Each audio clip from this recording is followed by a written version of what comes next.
Bismillahirrahmanirrahim. Assalamualaikum warahmatullahi wabarakatuh. Alhamdulillahilladzi anzalal Qur'ana 'ala 'abdihi hudan wa nuran liyakuna lil 'alamina nadhiran wa shifaa'an lima fi sudur wa sirajan munira. Asyhadu an la ilaha illallah wahdahu la syarikalah lahul asmaul husna wa sifatul 'ula wa asyhadu anna Muhammadan 'abduhu wa rasuluh nabiyul huda wa rasul mujtaba. Allahumma shalli 'alaihi wa 'ala alihi wa ashabihi wa man tabi'ahum bi ihsanin ila yaumiddin wa sallim tasliman katsira amma ba'd. Baik, sahabat-sahabat sekalian yang dirahmati Allah Subhanahu wa taala, alhamdulillah pada pagi hari ini Allah Subhanahu wa taala masih melimpahkan betapa besarnya karunia nikmat yang tercurah kepada kita semua. Mudah-mudahan semua nikmat, anugerah, karunia dari Allah Subhanahu wa taala dapat kita syukuri dengan sebenar-benarnya syukur, sehingga Allah Subhanahu wa taala berkenan untuk menambahkan nikmatnya untuk kita semua. Alhamdulillah pada pagi yang berbahagia ini, para calon dokter yang insya Allah sebentar lagi akan dikukuhkan dalam keadaan bahagia ini, mudah-mudahan kita senantiasa ingat kepada Allah Subhanahu wa taala, karena betapapun kesuksesan, keberhasilan yang kita miliki hari ini semata-mata merupakan karunia dan kesempatan yang Allah berikan kepada kita semua. Tanpa pertolongannya, tanpa kuasanya, tanpa izinnya, tentu kita tidak bisa sampai pada capaian-capaian kita hingga hari ini. Sehingga semua kebahagiaan yang kita rasakan hari ini seharusnya semakin membuat kita dekat dan ingat kepada Allah Subhanahu wa taala dan memperbesar rasa syukur kita kepada Allah Subhanahu wa taala. Baik, pagi hari ini saya diberikan amanah untuk menyampaikan hal-hal yang berkaitan dengan tahsinul Quran, perbaikan bacaan Al-Quran.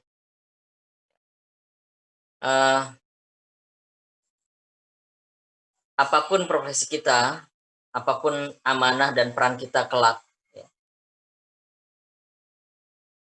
sama sekali tidak terlepas dari kewajiban kita terhadap Al-Quranul Karim sebagai kitab suci yang kita pedomani.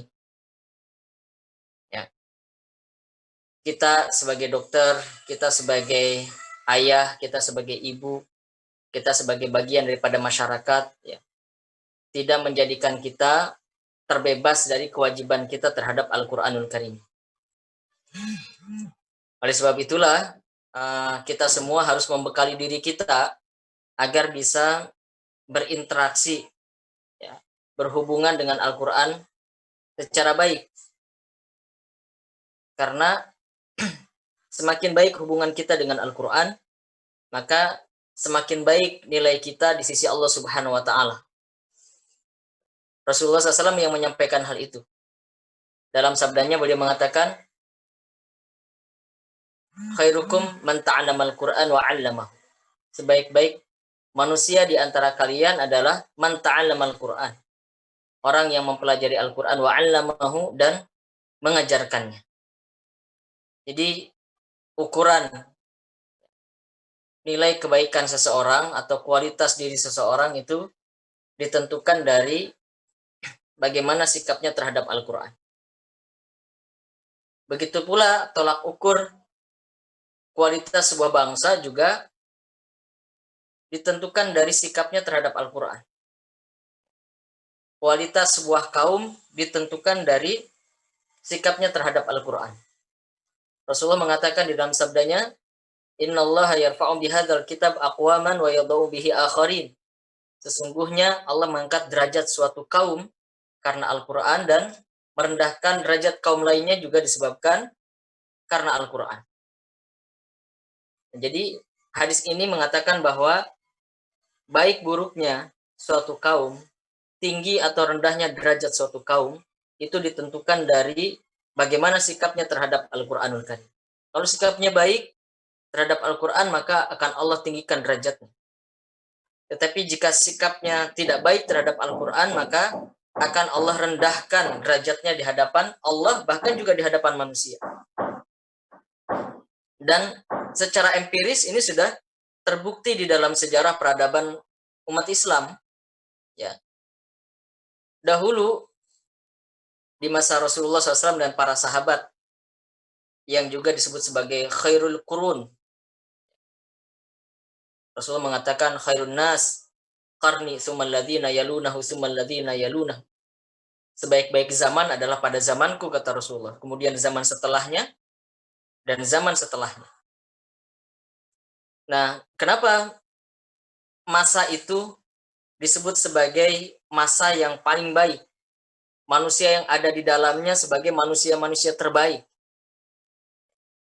Peradaban yang mereka usung juga peradaban yang terbaik. Mengapa demikian? Mengapa berbeda dengan apa yang kita rasakan hari ini kita sebagai umat Islam, di mana kita dipandang sebelah mata, diremehkan, ya, tidak punya kewibawaan di hadapan umat yang lainnya. Mengapa itu terjadi? Mengapa berbeda antara generasi di masa Rasulullah dan generasi kita hari ini? Kira-kira faktor utamanya apa yang membedakan generasi kita dengan generasi mereka? Ya.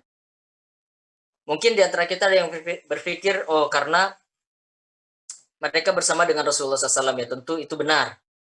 Ya, karena mereka harus kita akui mendapatkan anugerah keistimewaan langsung dididik oleh Rasulullah SAW. Tetapi sebetulnya bukan itu faktor utamanya. Juga bukan karena faktor politik, bukan juga karena faktor ekonomi, bukan karena faktor pendidikan, bukan karena faktor yang lainnya. Tetapi semata-mata karena umat terdahulu menjadikan Al-Quran itu sebagai satu-satunya rujukan hidup mereka, referensi hidup mereka. Ya. Hal ini pernah tergambar dalam satu peristiwa ketika Umar bin Khattab radhiyallahu an sedang memegang Taurat. Lalu terlihat oleh Rasulullah, dan oleh Rasulullah Umar bin Khattab ini lalu ditegur.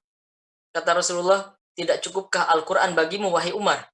Demi Allah, andaikan Musa hidup hari ini, maka tidak ada pilihan baginya kecuali dia akan menjadi umatku. Kata Rasulullah begitu. Jadi tidak perlu rujukan yang lain, tidak perlu referensi yang lain. Terutama pada masa-masa pembentukan kepribadian. Saat itu Rasulullah sedang membentuk pribadi-pribadi sahabat. Ya. Rasulullah menginginkan agar pikiran mereka itu orisinil. Pribadi mereka juga orisinil. Kepribadian mereka murni. Ya, tidak tercampuri, tidak terkontaminasi oleh pemikiran-pemikiran yang lain, ideologi-ideologi yang lain. Hanya satu-satunya Al-Quran sebagai rujukan hidupnya. Ini yang diinginkan oleh Islam. Dan itu menjadi kepribadian para sahabat radhiyallahu anhum. Yang mereka menjadikan Al-Quran sebagai satu-satunya rujukan hidup mereka. Yang kedua, sikap para sahabat terhadap Al-Quran itu seperti sikap seorang prajurit terhadap komandannya. Sikapnya adalah sam'an wa ta'atan. Sikapnya adalah mendengar dan taat. Itu sikap seorang prajurit kan. Jadi apapun yang diperintahkan Allah melalui Al-Quran itu mereka akan segera laksanakan dengan sebaik-baiknya. Tanpa bimbang, tanpa ragu-ragu, bahkan tanpa penolakan, tanpa reserve. Ya mereka langsung melaksanakannya. Tanpa ada lagi keraguan. Nah inilah yang membuat mereka oleh seorang ulama disebut sebagai Jil Qur'anu Farid. Ya. Generasi Quran yang istimewa. Para sahabat itu adalah generasi Quran yang istimewa. Maka kalau kita bandingkan hari ini, berdasarkan pada hadis Rasulullah SAW tadi, Innallaha yarfa'u bihadzal kitab aqwaman wa yad'u bihi akharin. Wajar saja kalau dahulu para sahabat itu menjadi satu entitas yang disegani.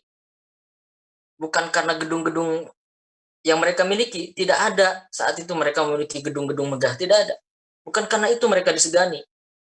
Juga bukan karena perlengkapan militernya yang lebih canggih daripada umat yang lainnya. Sama saja mereka ketika berperang masih menggunakan pedang, panah, tombak, tameng, seperti halnya pasukan yang lainnya. Bahkan kadang-kadang pasukan lainnya lebih canggih peralatan militernya dibandingkan dengan pasukan kaum muslimin. Bukan karena faktor ekonominya, bukan karena alamnya. Ya. Generasi sahabat itu disegani karena keimanan mereka, karena kedekatan mereka dengan Al-Quranul Karim. Maka Allah tinggikan derajat mereka. Allah jadikan mereka sebagai umat yang disegani. Kita hari ini, mengapa kita menjadi umat yang direndahkan, dipandang sebelah mata, diremehkan? Maka kalau kita memahami hadis tadi, ya, faktor utamanya adalah karena umat Islam ini tidak lagi akrab dengan Al-Quran sebagai pedoman hidupnya. Itu persoalan utamanya. Persoalan politik, persoalan ekonomi, persoalan pendidikan, persoalan sosial, itu hanya persoalan-persoalan turunan dari persoalan pokoknya. Yaitu ketika Islam tidak lagi memahami jalan hidupnya. Kan Al-Quran itu, kata Allah, dia berfungsi sebagai hudan. Dalam surat Al-Baqarah ayat yang kedua ya. Dzalikal kitabu la raiba fi hudan lil muttaqin. Itulah kitab yang di dalamnya tidak ada keraguan sebagai petunjuk bagi orang-orang yang bertakwa. Hudan. Begitu pula di dalam surat Al-Baqarah ayat yang ke-185. Allah berfirman, Syahrul Ramadan alladzi unzila fihil Qur'an hudal linnas. Bulan Ramadan yang di dalamnya diturunkan Al-Qur'an sebagai petunjuk bagi manusia. Ya. Petunjuk.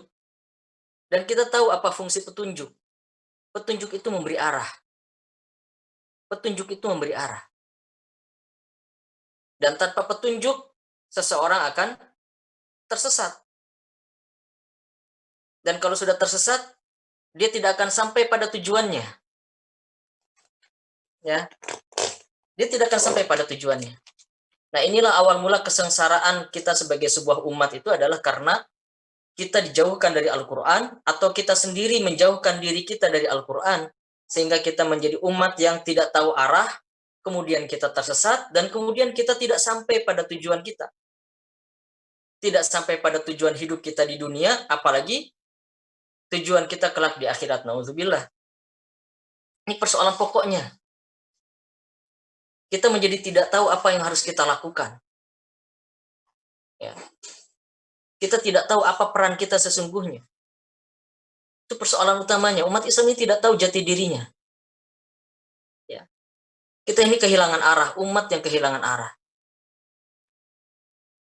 Itulah sebabnya kita menjadi tidak memiliki marwah, tidak memiliki kewibawaan, tidak memiliki kehormatan.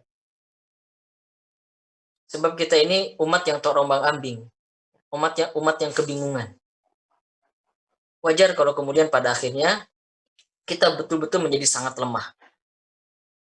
Andaikan kita semua ini ingin kembali ke pusat sejarah kita ini sebagai pelaku utama dari peradaban, maka yang harus kita lakukan adalah semua kita kembali kepada Al-Quran. Semua kita harus kembali kepada Al-Quran. Maka insya Allah lambat laun, persoalan-persoalan politik kita, persoalan-persoalan ekonomi kita, persoalan sosial, budaya, pendidikan, dan seterusnya akan bisa kita perbaiki. Akan bisa kita tata perlahan-lahan. Dan itu mudah saja kalau secara teknis. Antum kalau membaca sejarah, di dalam Sirah Nabawiyah itu, kita mendapati satu pelajaran bahwa Rasulullah untuk membangun sebuah negara yang kokoh, sebuah negara yang kondusif, ya, itu hanya butuh waktu 2 tahun kok. Nggak perlu berlama-lama. Hanya butuh waktu 2 tahun. Ya. Dari mana saya menyimpulkan waktu 2 tahun? Ya coba perhatikan saja, Rasulullah hijrah ke Madinah pada tahun 13 kenabian. Tahun ke-13 kenabian. Hijrah ke Madinah. Setelah di Madinah, beliau kan menata kota Madinah, ya. membangun masjid, mempersaudarakan muhajirin dan ansor, lalu membuat satu perjanjian dengan semua elemen yang ada di kota Madinah, yang kemudian dalam sejarah disebut sebagai Piagam Madinah, kemudian membangun pasar. 4 hal itu yang dilakukan oleh Rasulullah SAW. 2 tahun kemudian, setelah Rasulullah SAW hijrah ke Madinah, kaum muslimin itu sudah siap untuk menghadapi tantangan-tantangan eksternal. Buktinya apa? Terjadi perang Badar pada tahun kedua Hijriah. Lalu perang Uhud pada tahun berikutnya. Terus ada perang Khandaq, ada perang Hunain, dan seterusnya. Ya, artinya secara internal kaum muslimin di Madinah sudah kokoh, sudah solid, sehingga sudah siap untuk menghadapi tantangan-tantangan eksternal. Ya, jadi untuk membangun internal sebuah bangsa itu cukup waktu 2 tahun saja. Secara teknis mudah sebetulnya. Hanya persiapan-persiapannya, mentalitasnya, itulah yang sebetulnya harus dibangun terlebih dahulu. Mengapa 2 tahun itu yang dibutuhkan oleh Rasulullah SAW untuk membangun negara? Karena 13 tahunnya sudah dihabiskan oleh Rasulullah SAW untuk mendidik para sahabat. Ya, sehingga orang-orangnya siap, sumber daya manusianya siap. Rasulullah sudah sejak dari awal, beliau bahkan sejak dilahirkan sampai beliau berusia 40 tahun sudah dipersiapkan sedemikian rupa oleh Allah Subhanahu wa taala untuk menjadi seorang nabi dan rasul. Jadi semuanya telah dipersiapkan dalam waktu yang cukup panjang. Nah, secara teknis untuk membangun satu lingkungan yang kondusif, ya, sebuah bangsa yang kuat itu tidak perlu waktu lama sebetulnya. Asalkan rutenya benar. Rute yang ditempuh oleh Rasulullah SAW ini adalah rute Qur'ani. Rute yang ditempuh oleh Rasulullah adalah rute Qur'ani, jalannya benar.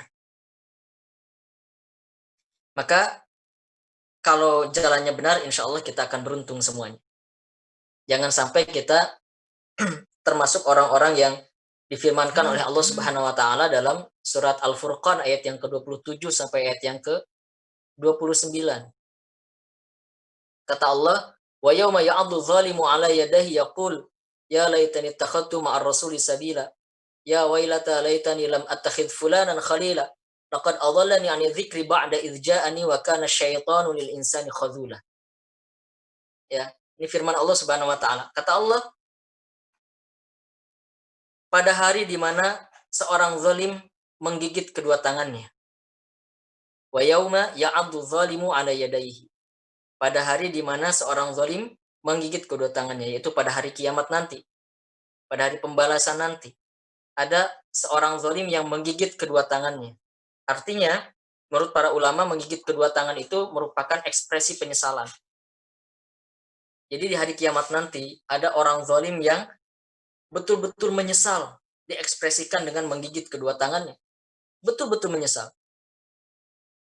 Yaqul, kemudian orang zalim ini mengatakan, ya laitani takhadtu ma'ar rasuli sabila. Andaikan dahulu aku mengambil jalan bersama Rasulullah SAW. Andaikan dahulu ketika di dunia aku menempuh rute Rasulullah SAW. Artinya dia menyesal karena di dunia dia tidak memilih rute yang sama, tidak memilih jalan yang sama. Jadi digambarkan dia di hari akhir nanti itu berada di satu kelompok. Dari kejauhan dia melihat kelompok lain sedang berbaris rapi. Mereka masuk satu persatu ke dalam surga Allah Subhanahu wa taala dan bersama mereka ada Rasul. Bersama mereka ada Rasul. Sedangkan dia berada di kelompok yang lain, dia hanya bisa memandang dari kejauhan, makanya dia menyesal. Andaikan dahulu saya mengambil jalan Rasulullah Shallallahu Alaihi Wasallam. Ya, dia berada di kelompok yang lain, dia tidak bersama dengan kelompok Rasulullah SAW. Ya, bisa dipahami kenapa dia tidak bersama dengan Rasulullah, karena dia mengambil jalan yang berbeda. Coba kita bayangkan, kalau Rasulullah SAW mengambil jalan yang lurus, lalu dia berbelok ke kiri, apakah bertemu di ujungnya? Tidak, karena rutenya beda. Ya, Rasulullah belok ke kanan, dia belok ke kiri, maka tidak bertemu di ujungnya. Rasulullah belok ke kiri, dia belok ke kanan. Rasulullah berbelok, dia malah lurus. Berbeda rutenya, bagaimana mungkin nanti di ujungnya akan bertemu. Tapi kalau Rasulullah lurus, kita ikut lurus. Rasulullah berbelok ke kanan, kita ikut belok ke kanan. Rasulullah berbelok ke kiri, kita ikut belok ke kiri. Maka insya Allah nanti di ujung perjalanan kita akan bertemu dengan Rasulullah SAW. Persoalannya begitu. Nah, jadi orang ini, dia mengatakan, andaikan dahulu saya mengikuti jalan Rasul. Tapi dia sudah terlanjur. Tidak ada jalan kembali. Ya wailata laitani lam attakhid fulanan khalila. Duhai, andaikan dahulu saya tidak menjadikan si fulan itu sebagai sahabatku, kata dia. Nah, jadi ini kembali dijelaskan oleh Allah Subhanahu wa taala yang menyebabkan dia ini tidak mau mengikuti jalan Rasul itu karena dia salah berteman. Salah bergaul dia. Andaikan dahulu saya tidak menjadikan si fulan itu sebagai teman dekatku, kata dia. Jadi dia mendapatkan pengaruh buruk dari teman-temannya. Nah, ini juga harus menjadi bahan perenungan bagi kita. Dengan siapa seharusnya kita berkumpul? Dengan siapa kita seharusnya berteman? Dengan siapa kita seharusnya berjamaah? Karena kata Rasul, almar'u ala dini khalilihi. Seseorang itu sesuai dengan agama temannya. Jadi kalau temannya pemabuk, ya dia juga tidak akan jauh dari itu. Kalau temannya orang yang suka bermaksiat, maka dia juga tidak jauh dari sifat seperti itu. Tapi kalau dia berteman dengan orang-orang solih, maka dia akan terpengaruh dengan kesolihan orang-orang yang di sekitarnya. Orang yang sedang menghafal Quran, dia berteman dengan orang-orang itu. Orang yang suka bersedekah, dia berteman dengan orang-orang itu. Dia berkawan dengan orang-orang yang suka menyeru pada kebaikan, pada aktivitas-aktivitas sosial. Ya, memang kita akan bisa melihatkan kelompok-kelompok itu. Dengan siapa kita bersahabat, kita memilih teman dekat, kita memilih kelompok, itu akan menentukan kualitas diri kita di hadapan Allah Subhanahu wa taala kelak. Karena bagaimanapun lingkungan itu akan mempengaruhi diri kita, apalagi orang-orang dekat. Jadi dia menyesal telah salah memilih teman, menyesal telah salah memilih sahabat. Laqad adallani 'ani dzikri ba'da idz ja'ani wa kana asyaitanu lil insani khadzula. Ya. Dia mengatakan temannya itu adallani 'ani dzikri. Dia telah menjauhkanku dari az-zikri. Nah, az-zikri ini nanti bisa kita lihat di dalam tafsir. Az-zikri ini maksudnya adalah Al-Qur'an. Jadi temannya yang buruk itu telah menjauhkan dia dari Al-Qur'an. Ba'da idzja'ani, padahal Al-Qur'an itu telah mendatangiku, kata dia. Seperti kita hari ini, sebetulnya Quran itu telah datang kepada diri kita. Ya kan? Dibawa oleh Rasul, diajarkan oleh para ulama, ya, oleh para kiai, sering dibacakan ayat-ayatnya, kita sering mendengar bacaan Al-Qur'an dulu, bahkan waktu kecil kita diajari mulai dari cara membacanya bagaimana. Al-Qur'an itu telah mendatangi kita hari ini. Bahkan untuk fasilitas-fasilitas yang bisa kita gunakan untuk bisa membaca Al-Quran banyak sekali sekarang. Ya, Al-Quran bisa kita beli dimanapun sekarang.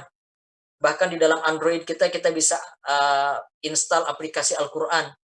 Bahkan ada yang ada tafsirnya di dalam Android kita bisa kita install. Gitu. Tapi apakah itu semakin membuat kita mudah untuk berakrab-akrab dengan Al-Quran? Rupanya juga tidak.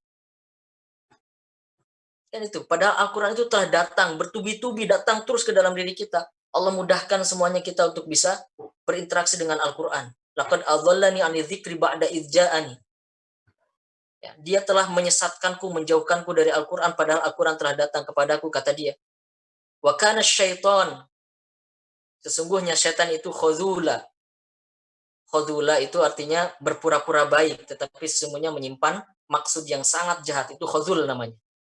Jadi kalau ada orang pura-pura baik terhadap diri kita, tapi padahal dia berniat jahat pada diri kita, itu namanya khazul. Wa kana syaitanu lil insani khazula. Dan syaitan itu terhadap manusia, dia berpura-pura baik, tetapi menyimpan maksud yang sangat jahat. Itu khazul. Dan yang dimaksudkan syaitan di sini bukan dari jenis jin yang tidak terlihat, tetapi dari jenis manusia. Karena syaitan itu ada yang berasal dari golongan jin, ada yang berasal dari golongan manusia, syaitan itu. Ya. Coba lihat dalam surat An-Nas. Alladzi yuwaswisu fi sudurin nas minal jinnati wan nas. yang suka membisikkan ke dalam dada manusia itu minal jinnati wan nas, dari kalangan jin dan manusia. Ya. Jadi teman yang sering menjauhkan kita dari Al-Qur'an itu bisa disebut sebagai setan. Ya, setan yang berwujud manusia. Jadi jangan sampai kita termasuk ke dalam golongan orang-orang yang difirmankan oleh Allah Subhanahu wa taala ini. Termasuk golongan yang menyesal kelak di hari kiamat, ya. Menyesal karena kita memilih jalur yang berbeda, memilih rute yang berbeda dengan Rasulullah. Padahal rute Rasulullah itu adalah rute Quran, jalan Quran. Kalau kita menghindari Quran, berarti kita menghindari jalan yang ditempuh oleh Rasulullah Shallallahu Alaihi Wasallam. Karena Rasulullah itu adalah karena khuluquhul Quran, kata Aisyah. Akhlaknya itu adalah akhlak Quran. Jadi Rasul itu adalah perwujudan konkret dari nilai-nilai yang ada di dalam Al-Quran. The living Quran. Rasul itu adalah Quran yang hidup. Dia merupakan pengejawantahan perwujudan dari nilai-nilai Quran. Ya. Nah, sahabat-sahabat sekalian dirahmati Allah Subhanahu wa taala, oleh sebab itu, sekali lagi sebagai seorang muslim, apapun profesi kita, apapun tanggung jawab kita, peran kita kelak, ya, kita tidak boleh meninggalkan Al-Quran. Sama sekali kita tidak boleh meninggalkan Al-Quran. Mari kita upayakan ya. Setiap hari harus ada interaksi kita dengan Al-Quranul Karim. Apakah tilawatuhu dengan membacanya, atau menghafalnya, atau mentadaburinya, atau mengamalkannya, atau mendakwahkannya. Yang penting setiap hari kita upayakan untuk ada interaksi hubungan kita dengan Al-Quranul Karim. Jangan sampai berhari-hari, berminggu-minggu, berbulan-bulan kita tidak pernah sama sekali ada hubungan, ada interaksi dengan Al-Quran. Sebetulnya antara kita dengan Al-Quran itu seperti ikan dengan air. Ya. Harusnya jiwa kita ini tidak akan bisa bertahan lama tanpa Al-Quran. Kita ini dipaketkan oleh Allah Subhanahu wa taala dengan Al-Quran ketika dihadirkan di dunia. Kita ini satu paket dengan Al-Quran. Satu paket. Ya. Kalau antum sering membeli barang-barang elektronik, ya, hampir semuanya barang elektronik itu disertai dengan manual book. Ya kan? Kita beli HP, kita beli TV, kita beli laptop, biasanya ada manual booknya. Dan kita tahu fungsinya, di antara fungsi manual book itu adalah pertama, petunjuk penggunaan barang tersebut. Bagaimana cara mengoperasikan barang tersebut, menggunakan barang tersebut. Yang kedua adalah petunjuk perawatan, agar barang tersebut itu bisa awet, bisa tahan lama. Nah, itu diantara fungsi manual booknya. Sama Quran juga begitu. Allah tahu kita ini pada aslinya adalah manusia atau makhluk yang memiliki banyak sekali kekurangan dan membutuhkan petunjuk. Makanya Allah sertakan manual booknya bagi kita, yaitu Al-Quranul Karim. Agar kita tahu bagaimana peran kita, fungsi kita, dan yang kedua bagaimana caranya agar kita bisa terawat, ya, terawat akalnya, terawat jiwanya, terawat fisiknya. Panduannya ada di dalam Al-Quran. Maka kita lihat orang-orang yang jauh dari Al-Quran, rusak semuanya. Tidak sehat semuanya. Akalnya tidak sehat, jiwanya tidak sehat, fisiknya tidak sehat. Orang yang bermabuk-mabukan, akalnya rusak. Jiwanya pasti juga rusak. Fisiknya juga rusak. Kenapa? Karena dia tidak menggunakan Al-Quran sebagai panduannya. Tapi orang yang suka sholat, tahajud, berpuasa, ya kan, berolahraga, semua itu kan panduan dari Allah Subhanahu wa taala. Sehat akalnya, sehat jiwanya, sehat fisiknya. Orang-orang soleh itu adalah orang yang paling sehat. Ya. Orang yang baik, hatinya baik, semuanya akan baik. Ya kan kata Rasul kan begitu ya. Aina fil jasadi mudghah, idza saluhat saluhal jasadu kullu wa idza fasadat fasadal jasadu kullu ala wahyal qalb. Di dalam diri manusia itu ada segumpal daging kata Rasulullah. Jika dia baik maka baik seluruhnya, jika dia buruk buruk seluruhnya. Ala wahyal qalb, dan itulah hati. Nah, sahabat-sahabat sekalian yang dirahmati Allah Subhanahu wa taala, maka semestinya kita ini tidak akan bisa hidup tanpa Al-Qur'an. Bukan hidup fisiknya, kalau hidup fisiknya saya kira orang yang paling besar pun maksiatnya di dunia ini akan tetap bisa hidup. Tapi jiwa kita, keimanan kita tidak akan hidup tanpa Al-Qur'an. Makanya di dalam Al-Qur'an Allah juga menyebut Al-Qur'an itu sebagai ruh. Ruh, kita tahu ruh ya. Allah mengatakan wa kadzalika auhayna ilaika ruhan min amrina. Itu kata Allah. Wa kadzalika auhayna, dan demikianlah kami wahyukan kepadamu wahai Muhammad ruhan, ruh. Nanti kita lihat di dalam terjemah atau dalam tafsir ya. Ruh yang dimaksudkan itu adalah Al-Qur'an. Jadi Al-Qur'an disebut juga sebagai ruh. Ruh itu apa? Ruh itu yang menghidupkan, yang menggerakkan. Jasad kita tanpa ruh itu hanya jadi mayat saja, seonggok jasad saja.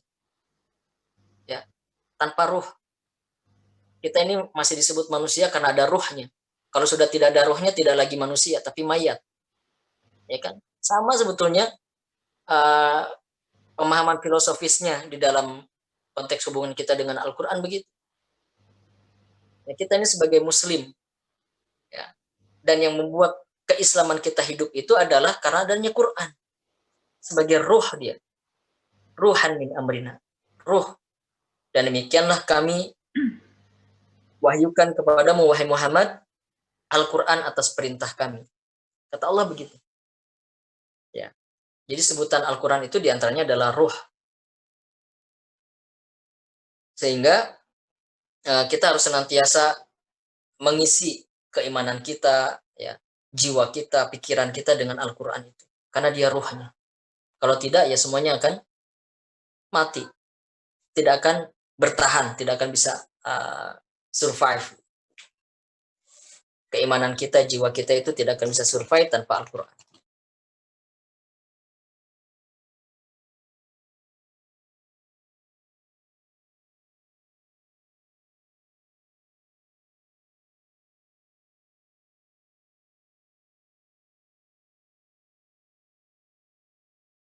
Ada banyak orang yang tidak bisa merasakan nikmat itu.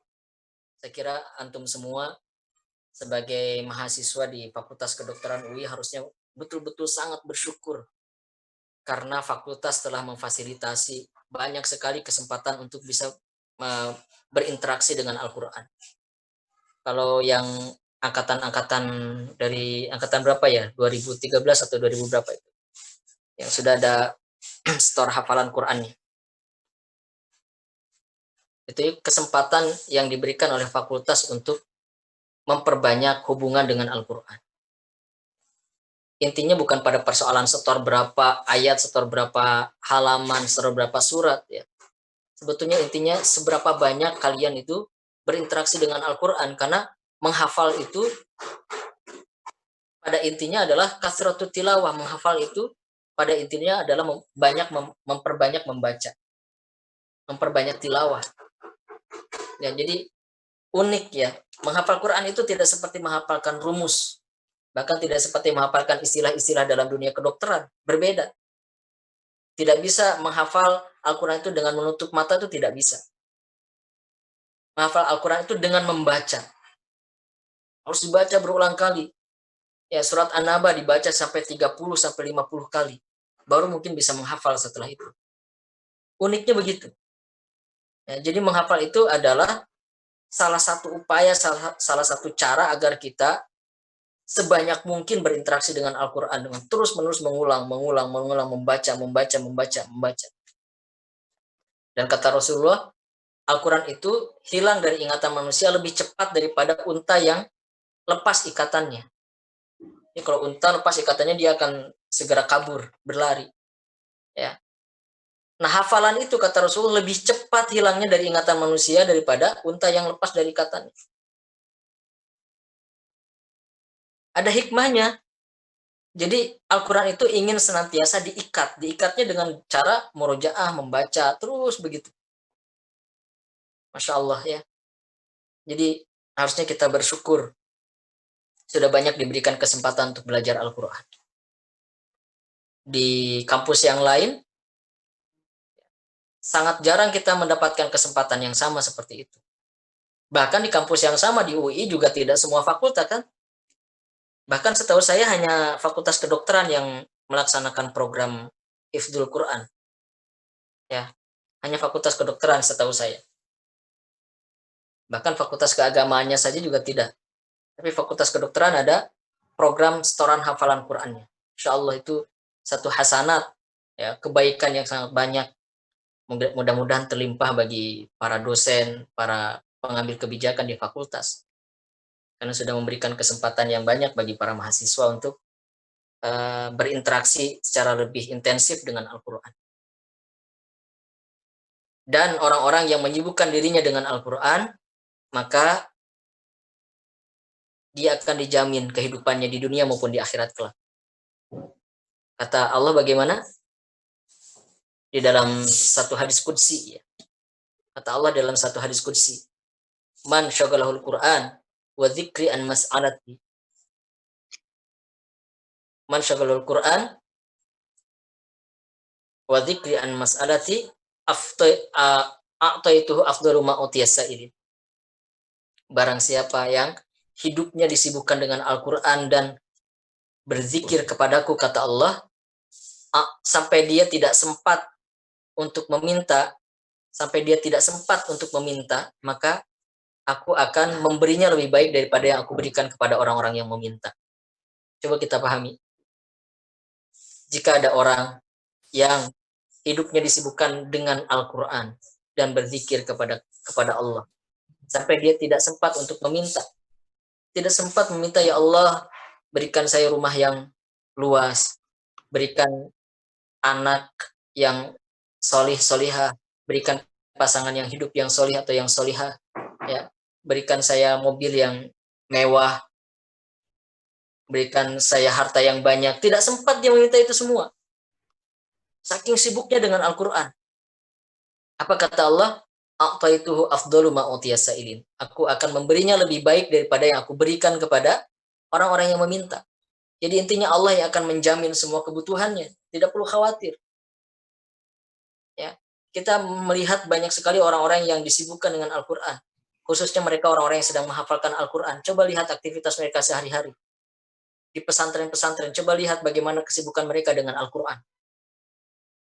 Ya, membaca, menghafal, murojaah, ziyadah, membaca, menghafal, murojaah, membaca tafsirnya terus, mempelajari ayat-ayatnya, dan sebagainya. Mereka dengan Al-Quran terus begitu. Ya, itu satu kesempatan. Ada orang-orang yang diberikan nikmat seperti itu, tapi juga ada orang-orang banyak, bahkan lebih banyak, orang-orang yang bahkan hanya sekedar untuk menyentuh Al-Quran saja tidak sempat, saking sibuknya dengan urusan duniawi. Pengen sekali membaca Al-Quran seperti orang-orang, tapi nggak sempat. Alhamdulillah. Jangan sampai nanti kita setelah bekerja jadi dokter, waktu kita betul-betul dihabiskan untuk dunia kita. Nanti pada ujungnya akan menyesal kita. Ya. Jadi yang kita minta justru adalah, ya Allah, berikan waktu kepada hamba-Mu ini untuk bisa senantiasa berakrab-akrab, ya, terus berhubungan dengan kalamu, dengan Al-Quran. Minta kepada Allah. Karena sulit sekali. Di samping karena ada banyak sekali aktivitas, juga godaan setan akan senantiasa dilancarkan kepada orang-orang yang berupaya untuk membangun hubungan dengan Al-Quran. Ya, ada dua kondisi di mana setan itu menggoda manusia betul-betul sangat bersungguh-sungguh. Ya, ada dua kondisi manusia. Yang pertama saat menghadapi sakaratul maut. Itu setan menggoda manusia sangat serius. Kenapa? Karena itu kesempatan terakhir bagi manusia itu untuk menentukan kualitas dirinya di hadapan Allah Subhanahu wa taala.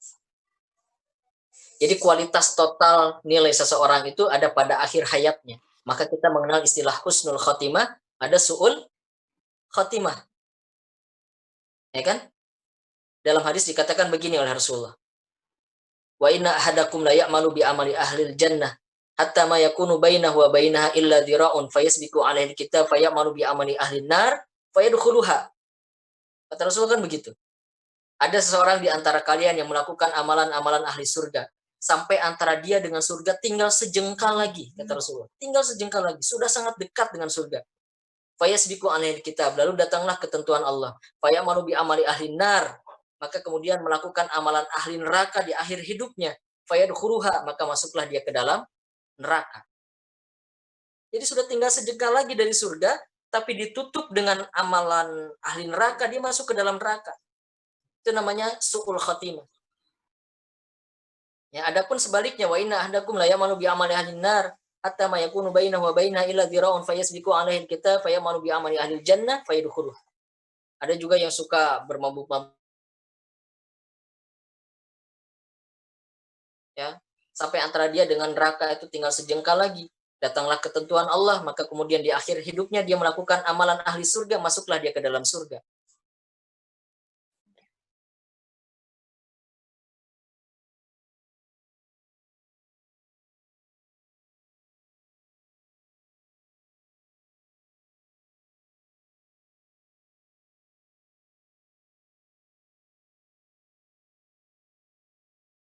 Sedang berupaya untuk membangun hubungan yang kuat dengan Al-Quran. Pasti akan ada godaannya.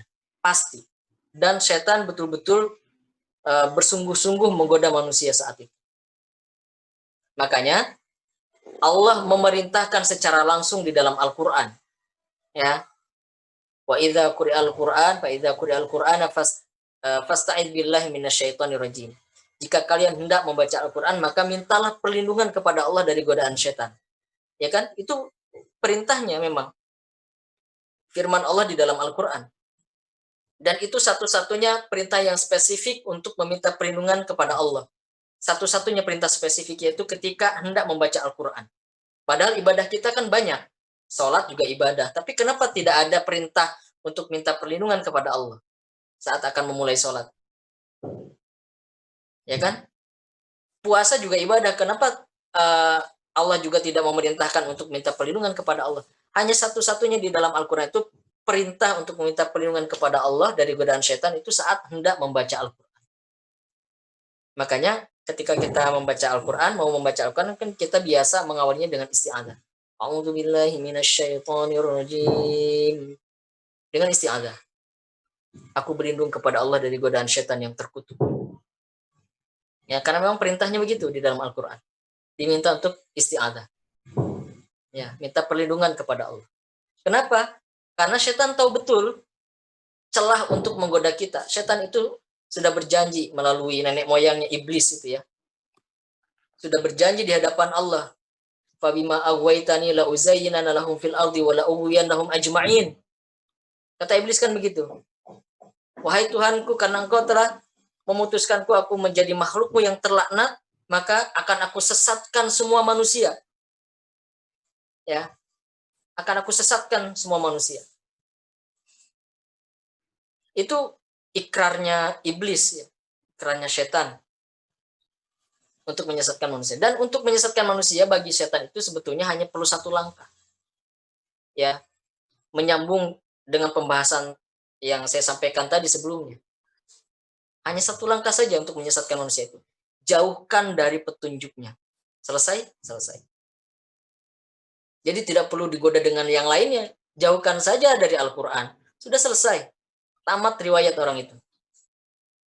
Kenapa? Karena dia dijauhkan dari petunjuk hidupnya. Kalau sudah jauh dari petunjuk, artinya dia tersesat. Ya. Dan itulah yang dilakukan setan hari ini. Menjauhkan umat Islam itu dari Al-Quran.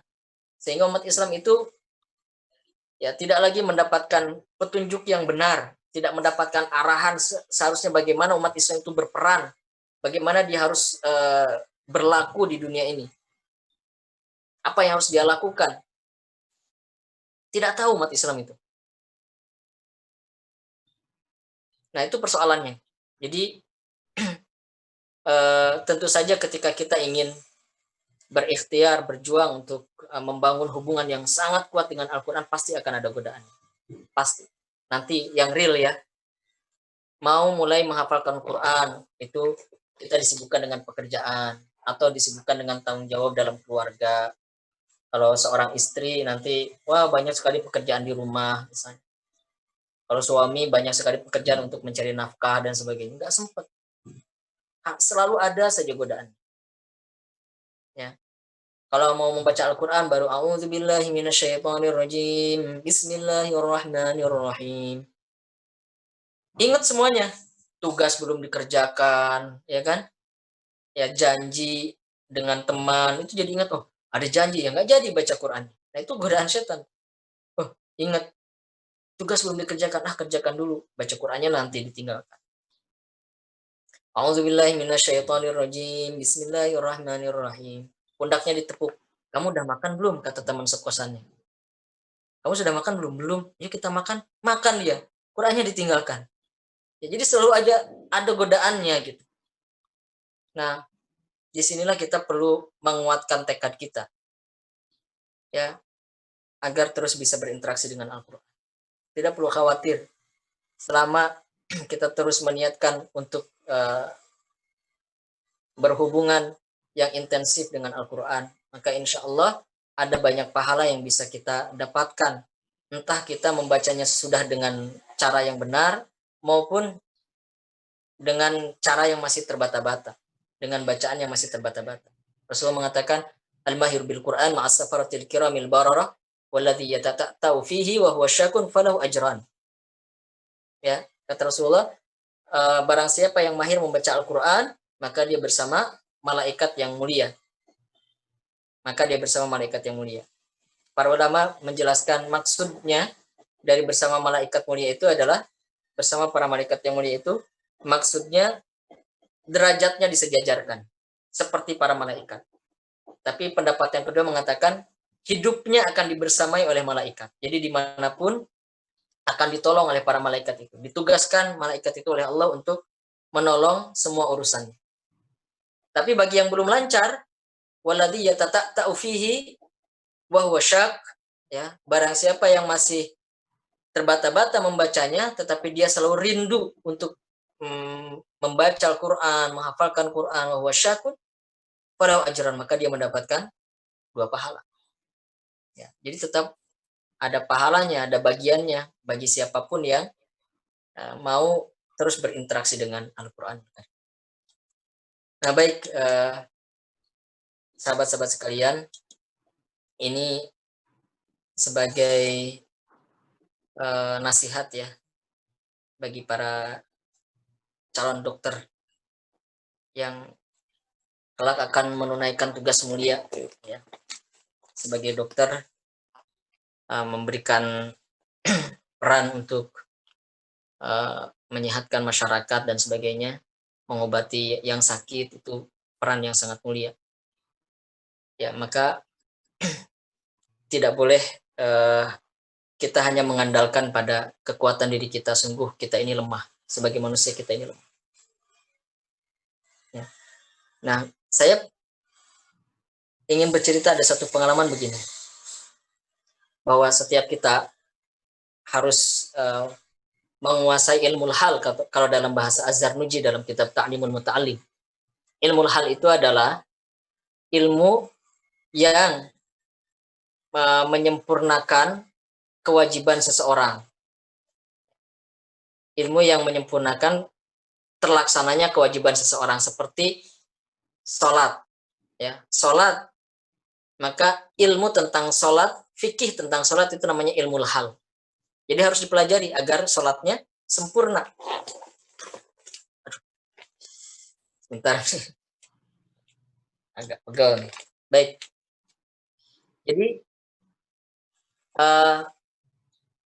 ilmu yang menunjang untuk terlaksananya kewajiban seseorang, itu namanya ilmu hal. Nah, seorang pedagang, dia wajib mempelajari fiqhut tijarah, fikih perdagangan. Kenapa? Agar dia tidak terjebak pada riba, pada goror, ya, dan seterusnya. Seorang dokter, apa yang wajib dipelajari? Fikih kedokteran. Fikih kedokteran. Ya, saya ada pengalaman begini. Beberapa bulan yang lalu, ada anak muda datang ke rumah saya. Dia pasangan muda ya, pasangan muda. Istrinya sedang hamil. Lalu ketika diperiksa, didiagnosa bahwa janin yang ada di dalam kandungannya itu tidak akan bisa bertahan. Apakah ketika masih di kandungan atau nanti ketika sudah dilahirkan, itu tidak akan bisa bertahan. Ya. Nah, persoalannya, pasangan ini ingin segera punya momongan, ingin segera punya anak. Jadi pilihannya adalah anak ini tetap dipertahankan hidup, tapi nanti kalau meninggal di dalam kandungan ibunya harus sesar, ya, harus sesar, karena sudah terlalu besar harus sesar, dikeluarkan. Nah, konsekuensi dari sesar itu kan untuk bisa lahir normal lagi harus nunggu 4 tahun, sekitar 3-4 tahun begitu ya. Ya, kalian yang lebih tahu itu harus nunggu sekitar 3-4 tahun. Artinya masih lama dia harus punya momongan lagi. Nah, tapi kalau dilahirkan saat itu juga, ketika janinnya masih tidak terlalu besar, itu bisa dikeluarkan secara normal. Dan setelah itu bisa program hamil lagi.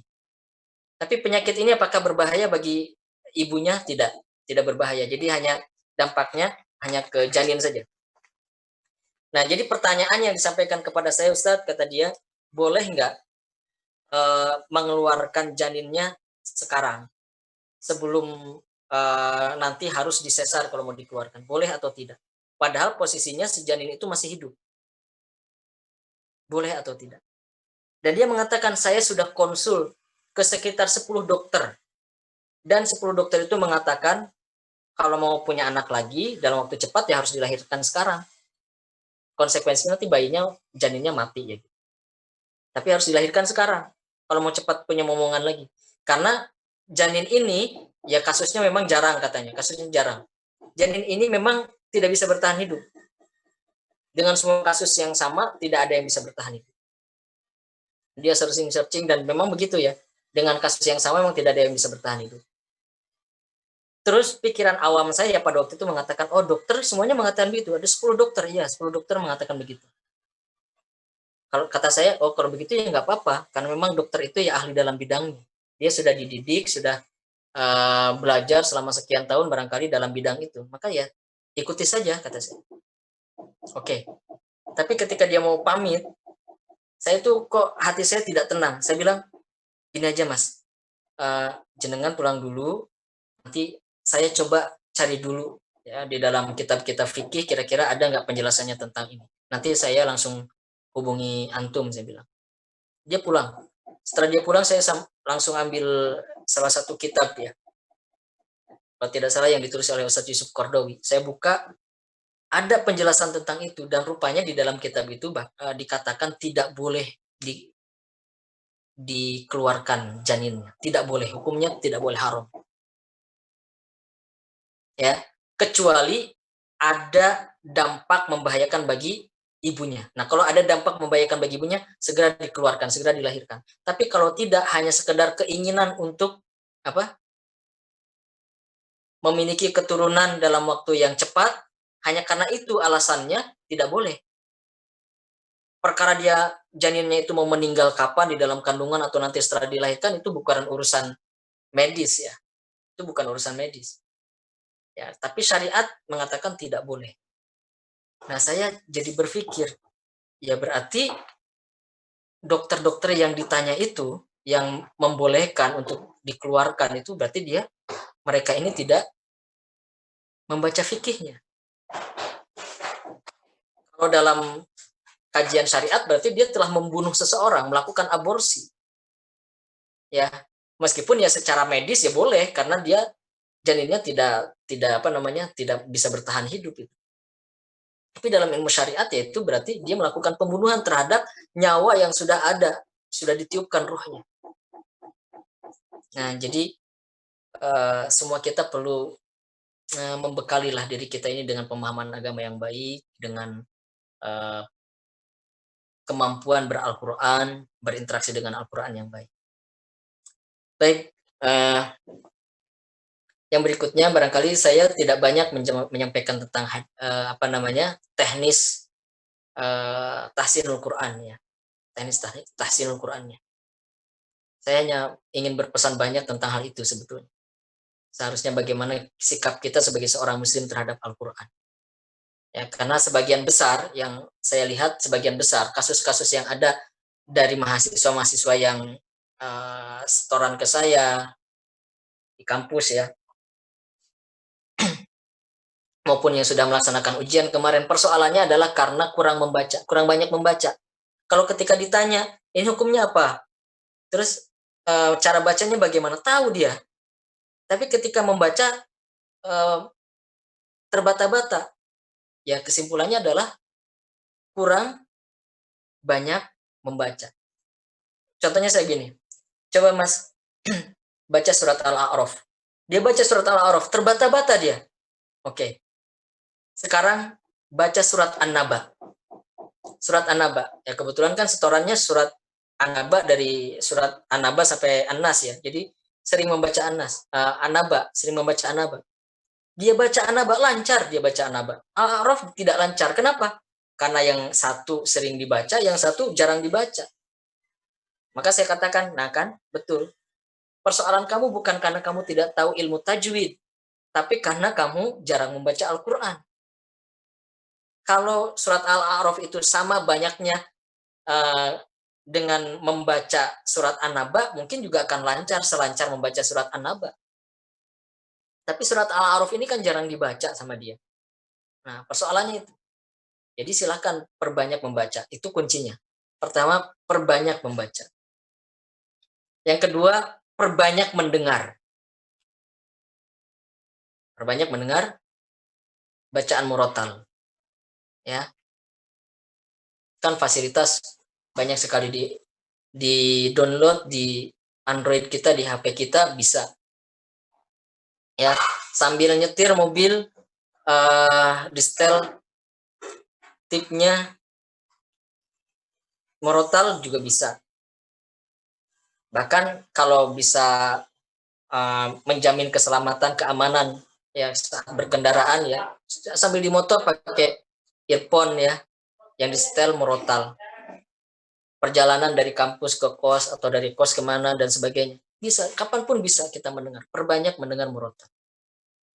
Kemudian praktekkan pada bacaan kita. Praktekkan pada bacaan kita.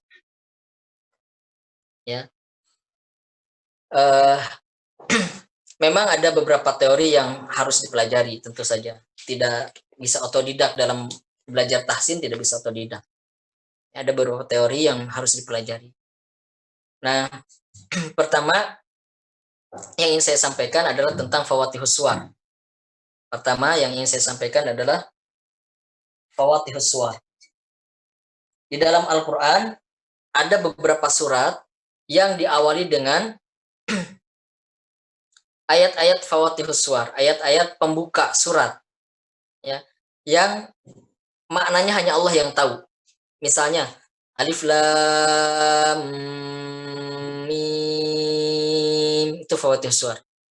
Alif lam ra nun qaf, itu fawatihus suwar. Jadi banyak sekali itu di dalam Al-Quran. Beberapa surat yang diawali dengan fawatihus suwar. Rumusnya, prinsipnya dalam membaca fawatihus suwar itu adalah mengucapkan dalam lafal aslinya tanpa harokat. Melafalkan lafal aslinya tanpa harokat. Alif ya dibaca alif. Membaca alif lam mim itu jangan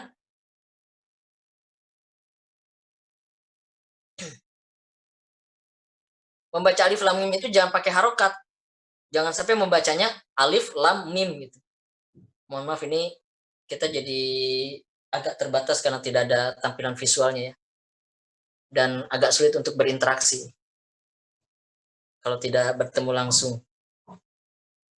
Baik, saya jelaskan saja ya. Jangan sampai kita membaca alif lam mim itu membacanya kasih harokat. Jadi bacanya kita alama. Ketemu alif lam mim, bacanya ayo dibaca alama gitu. Ya. Jangan sampai terjadi begitu. Alama. Ya. Yasa. Yasin. Bacanya Yasin. Alif lam ro, ala ro, misalnya ala ro salah, alif lam ro. Jadi dibaca sesuai dengan lafal hurufnya masing-masing. Baik, prinsipnya begitu. Kemudian yang kedua, nanti pembacaannya memang ada yang dibaca panjang, ada yang dibaca dua harokat. Ya, yang dibaca panjang itu adalah yang ada tanda benderanya di atasnya. Yang ada tanda benderanya di atasnya. Itu dibaca 6 harokat. Alif lam mim. Lam dan mimnya dibaca panjang. Beda dengan alif lam ro. Ro-nya dibaca 2 harokat saja panjangnya. Karena tidak ada benderanya di atas. Bukan alif lam ro. Salah. Ada yang 2 harokat semuanya. Misalnya toha, bukan toha, salah. Toha, perhatikan. Toha itu hanya ada fathah berdiri saja. Fathah berdiri. Toha.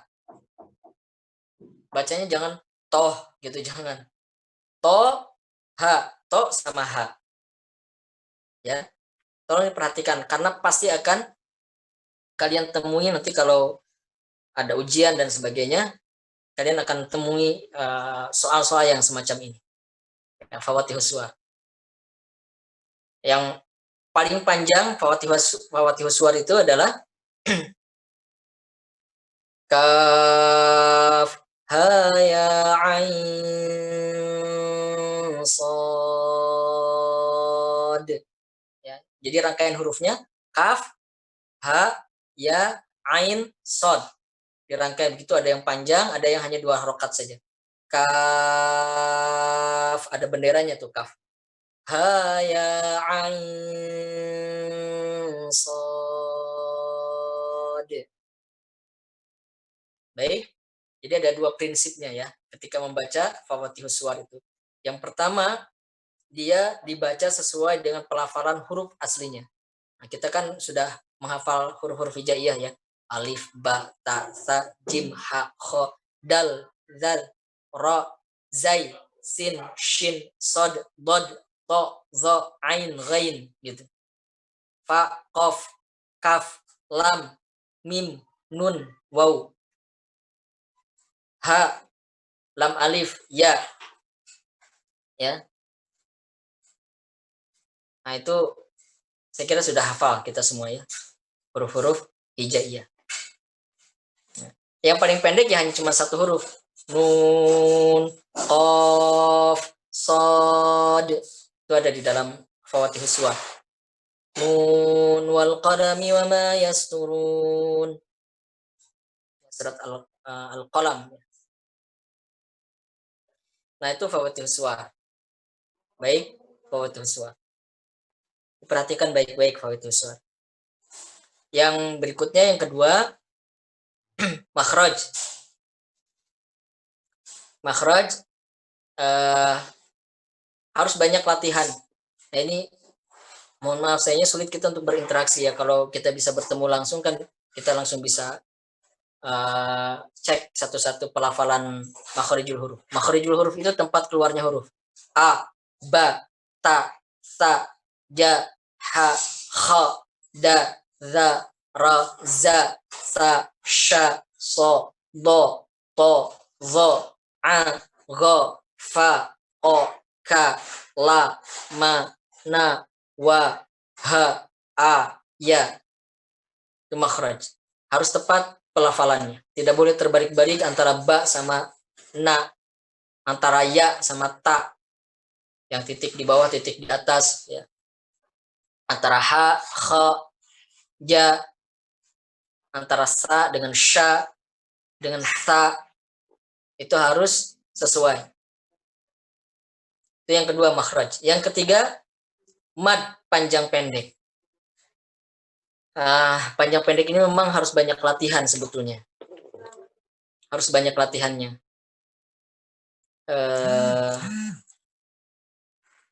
Kemarin ada beberapa mahasiswa yang mendapatkan catatan setelah ujian itu karena madnya, panjang pendeknya. Saya sampaikan memang untuk yang mad ini memang perlu latihan yang cukup panjang dan intensif gitu. Tidak bisa satu hari seperti ini kemudian kita mempelajari mad. Ya, biasanya di beberapa metode tahsin itu dipelajari, itu ada bab sendiri tentang mad. Nah, makanya untuk mengetahui mad itu prinsipnya, saya hanya bisa menyampaikan prinsipnya ya. Latihannya kita agak sulit nih di sini dengan virtual seperti ini. Prinsipnya mad itu kalau ada fathah bertemu dengan alif maka dibaca panjang 2 harokat. Kemudian kalau ada dhammah bertemu dengan ya dengan waw sukun dibaca 2 harokat, panjang 2 harokat. Kalau ada kasroh bertemu dengan ya sukun maka dibaca 2 harokat panjang. A, I, U, A, I, U, alif, fathah bertemu dengan alif, kasroh bertemu dengan ya sukun, dhammah bertemu dengan waw sukun, U, I, A, mad. Ya. Kalau tidak begitu berarti tidak boleh dibaca panjang. Tidak boleh dibaca panjang. Meskipun di dalam Al-Quran biasanya ada juga tanda untuk menandai bahwa bacaan itu panjang. Misalnya dengan harokat fathah berdiri. Nah, harokat fathah berdiri itu menunjukkan panjang. Tapi sebetulnya itu juga hanya sebagai bantuan saja bagi yang tidak tahu, ya, tidak tahu kaidah membaca mad, membaca panjang dalam Al-Quran. Sebetulnya kalau tidak pakai itu harusnya juga kita tahu kalau ada fathah bertemu dengan alif pasti panjang. Kalau ada kasroh bertemu dengan ya sukun berarti panjang. Kalau ada dhammah bertemu dengan waw sukun berarti dibaca panjang. Mestinya begitu. Rumusnya begitu. Nanti dalam prakteknya itu, nah biasanya yang belum terbiasa, nah itu yang agak kesulitan. Maka tadi saya menyarankan agar kuncinya banyak membaca, banyak mendengarkan. Banyak membaca, banyak mendengarkan. Ya. Dan kita harus tahu mana kesalahan-kesalahannya. Jadi harus sadar kalau kita ini salah, oh di sini salah. Kalau salah jangan diteruskan bacaannya, diulangi sampai benar. Ya. Zalikal zaknya panjang. Jangan zalikal, oh salah zalikal. Kenapa saya linya panjang? Harusnya nggak panjang. Ulang lagi, jangan dilanjutkan. Zalikal. Kalau membacanya zalikal, berarti harusnya setelah huruf lam itu ada huruf ya sukun. Kalau ada huruf ya sukun berarti dibacanya zalikal, boleh. Tapi tidak ada huruf apapun setelah huruf lam itu. Zalika, lika. Nggak boleh lika. Gitu. Kadang-kadang karena kagok mungkin mengikuti nada sehingga madnya yang jadi salah. Zalikal kitabu, harusnya kitabu jadi kitabu, yang panjang dibaca pendek. Biasanya ikuti nada tuh. Jadi kalau bisa mah nggak usah terganggu dengan nada. Bahkan mungkin kalau betul-betul mengganggu nada itu ya gunakan aja nada anak-anak TPA biasanya. Tahu nggak anak-anak TPA biasanya gimana bacanya? Dan pelan-pelan saja. Kalau yang belum lancar, nanti kalau ada ujian, pelan-pelan membacanya, jangan tergesa-gesa. Kalau tergesa-gesa pasti salah-salah. Kecuali kalau yang sudah lancar. Gini, anak-anak TPA biasanya bacanya gini. Bismillahirrahmanirrahim. Alhamdulillahi rabbil alamin gitu. Itu lebih selamat ya, lebih selamat membacanya daripada ngikutin nada tapi salah-salah. Jadi kagok sama nadanya. Ya. Jadi pelan-pelan membacanya dan tidak perlu terganggu dengan nada. Amma yatasaalun 'anin naba'il 'azim alladzi hum fihi mukhtalifun gitu. Ya, itu biasanya ada anak-anak begitu. Tapi itu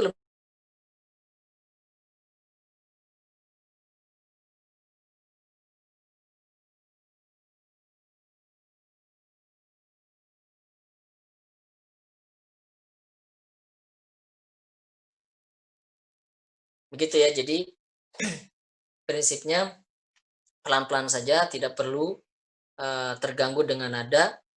Ya. Fokus pada mana yang harus kita baca panjang, mana yang tidak dipanjangkan. Fokus pada makhrajnya. Setiap pelafalan harus tepat sesuai dengan bunyi huruf-huruf hijaiyahnya. Ya. Lalu perhatikan fawatihus suwar. Fawatihus suwar itu memang hanya ada di pembuka-pembuka surat saja. Di ayat-ayat selanjutnya tidak ada fawatihus suwar. Nah, begitu 3 hal pokok ya sebetulnya, 3 hal pokok yang menjadi perhatian kita dalam tahsinul Quran yang paling dasar gitu, yang paling dasar. Selanjutnya silakan kalau ada yang mau memperdalam melalui program-program tahsin, ahsan, itu lebih baik. Ya, karena bagaimanapun membaca Al-Quran dengan bacaan yang sesuai dengan tajwid itu hukumnya fardu ain. Kalau tidak berarti ada dosa sebetulnya. Ya. Apalagi kalau sudah salah tapi tidak mau belajar. Nah, tapi kalau masih mau belajar, masih salah-salah ya masih dimaklumi. Nah, berikhtiar untuk memperbaiki masih dimaklumi. Ya, jadi fardu ain hukumnya. Kalau mempelajarinya fardu kifayah. Mempelajari hukum tajwid, ilmu tajwid itu fardu kifayah. Jadi kalau sudah ada yang tahu, beberapa orang saja itu sudah menggugurkan kewajiban yang lainnya. Tapi membaca Al-Quran dengan ilmu tajwid, sesuai dengan kaidah-kaidah tajwid, itu hukumnya fardu ain. Semua orang yang membaca Quran harus benar bacaan. Ya, karena bisa jadi ada kesalahan-kesalahan. Saya kasih contohnya. Pada surat Al-Kafirun, Qul ya ayyuhal kafirun la a'budu ma ta'budun. Artinya, katakanlah wahai Muhammad, wahai orang-orang kafir, la a'budu ma ta'budun. Aku tidak menyembah apa yang kalian sembah. Dibacanya la panjang. La artinya itu tidak. A'budu, aku menyembah. Aku tidak menyembah. La a'budu. Tapi kalau membaca lamnya pendek, la a'budu ma ta'budun. Apa artinya? Artinya sungguh aku menyembah apa yang kalian sembah. Mengerikan atau tidak itu? Jadi artinya berkebalikan, yang satu aku tidak menyembah, yang satu sungguh aku menyembah. Lamnya jadi lam taukid, lam penegasan, lam peneguhan. Hanya karena beda madnya, beda membaca panjang dan pendeknya. Yang dibaca panjang, yang satu dibaca pendek. Dan itu terjadi, banyak orang yang membaca begitu. Bahkan beberapa kali imam di masjid saya itu sudah sepuh bapak-bapaknya, membacanya begitulah, a'budu ma ta'budun. Saya yang paham bahasa Arab, jadi tek gitu. Sholat saya jadi nggak khusyuk gitu. Aduh, kok saya menyembah apa yang kalian sembah? Wahai orang-orang kafir, saya menyembah apa yang kalian sembah gitu. Aduh, jadi nggak khusyuk sholat saya. Kalau bapaknya nggak tahu bahasa Arab, jadinya ya mungkin santai-santai saja. Salah bacaannya. Gitu. Ya, jadi membaca Al-Quran dengan sesuai kaidah-kaidah tajwid, hukumnya fardu ain. Maka kita perlu belajar agar tidak jatuh pada kesalahan-kesalahan fatal dalam membaca Al-Quran. Sama la ilaha illallah itu juga kalau dibaca la ilaha illallah tidak dipanjangkan la-nya menjadi sesungguhnya ada Tuhan selain Allah. Sesungguhnya ada Tuhan selain Allah. Padahal makna aslinya, mana yang benar, tidak ada Tuhan selain Allah. Gitu. Nah baik, saya kira itu yang bisa saya sampaikan. Mohon maaf jika ada hal yang tidak berkenan dan kurang maksimal ya melalui pertemuan virtual ini. Tapi mudah-mudahan ini bisa menjadi sedikit bekal kita untuk hari-hari kita ke depan. Baik, ada yang mau ditanyakan sebelum saya akhiri? Barangkali ada yang mau ditanyakan?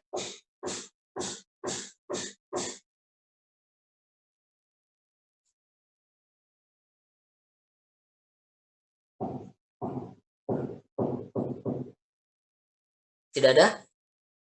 Mas Sus, bagaimana? Sudah selesai ini? Ya, sudah cukup, Ustaz. Ya. Baik. Syukran jazilan, semoga sukses hari-hari antum ke depan. Mohon nasihat saya, meskipun juga nasihat ini saya tujukan kepada diri saya pribadi. Mohon untuk ditanamkan kuat-kuat agar antum semua ya menjadi para dokter yang lekat dengan Al-Quran. Ya. Sukses dunianya, sukses akhiratnya. Barakallahu fikum. Saya akhiri, subhanakallahumma wa bihamdika asyhadu an la ilaha illa anta astaghfiruka wa atubu ilaik. Assalamualaikum warahmatullahi wabarakatuh. Terima kasih Ustaz. Sama-sama. Mohon pamit ya.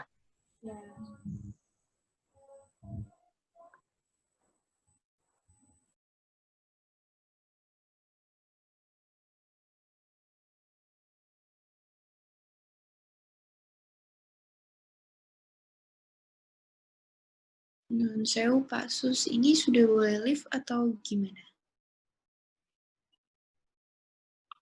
Ya, boleh live. Sudah selesai acara hari ini.